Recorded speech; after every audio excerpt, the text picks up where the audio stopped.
Maama Nakanjakko jam. Leo yali pastor mwali banyi bwe bali muno. Awo si eji. Maama Nakanjakko yoyo kali bakona sikia. Kayamba.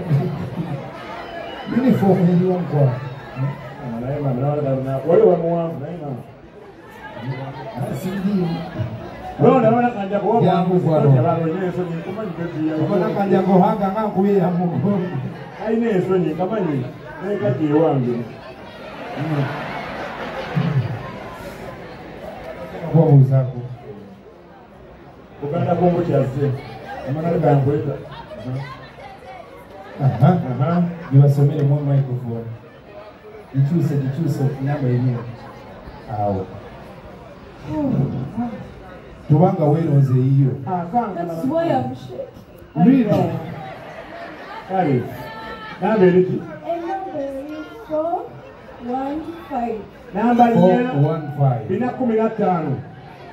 Bana waje walijaamka wengi wangu lekali jipi. Bina 15. 415. Yego bladi. Mukubire ngaleza manyi ngaje Wakayimba.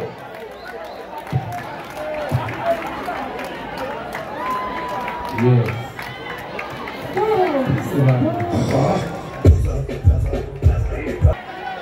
Bale mukubire ngaleza manyi era banange.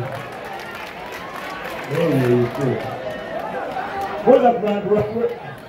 Mjeba wako. Rabi na wachara. Weba ni kujia kwa mganga wako. Obude okujo wangula wano. Mickie isn't William's place. What? Mickie isn't William's place. What? That's right. Anyway, you can go. Ndini de pele weka nenda. Yeah. Chiyamo kitone kikyolina gwomugo. Ni artist, ni wa bifaananyi. Kukula bagwe bwoli. Babulira okusanga. Nsangibwa bifaananyi. Nsangibwa Kanyenya. Mtinda zone.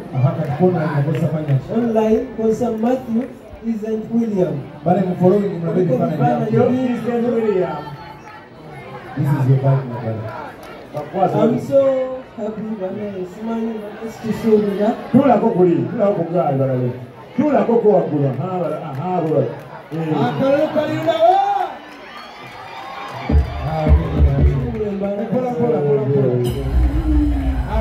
All right. Let me do this. Kale batange pela tukowe mikono ya Mickie soko.